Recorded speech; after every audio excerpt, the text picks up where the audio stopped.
आमिर खान एक बार फिर मोहब्बत में मुब्तला, जिंदगी की नई शुरुआत करने को तैयार। बॉलीवुड के मारूफ अदाकार आमिर खान के बारे में खबरें गर्दिश कर रही हैं कि वो एक बार फिर मोहब्बत में मुब्तला हो गए हैं।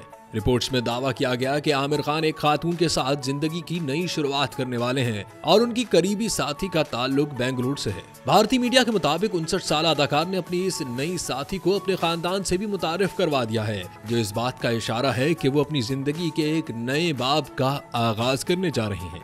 एक करीबी जराये ने मीडिया को बताया कि आमिर की साथी का ताल्लुक बेंगलुरु से है और हाल ही में वो उनके पूरे खानदान से मुलाकात कर चुकी हैं। मुलाकात खुशगवार रही और खानदान ने उन्हें खुशामदीद कहा।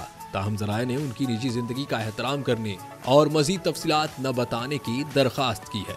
आमिर खान की पहली शादी रीना दत्ता से 1986 में हुई थी, लेकिन दोनों 2002 में अलहदा हो गए थे। बाद 2005 में आमिर खान ने फिल्म साज किरण राव से शादी की, लेकिन 2021 में तलाक हो गई और अब आमिर खान एक बार फिर मोहब्बत में मुब्तला हो गए और अपनी जिंदगी के नए बाब का आगाज करने वाले हैं।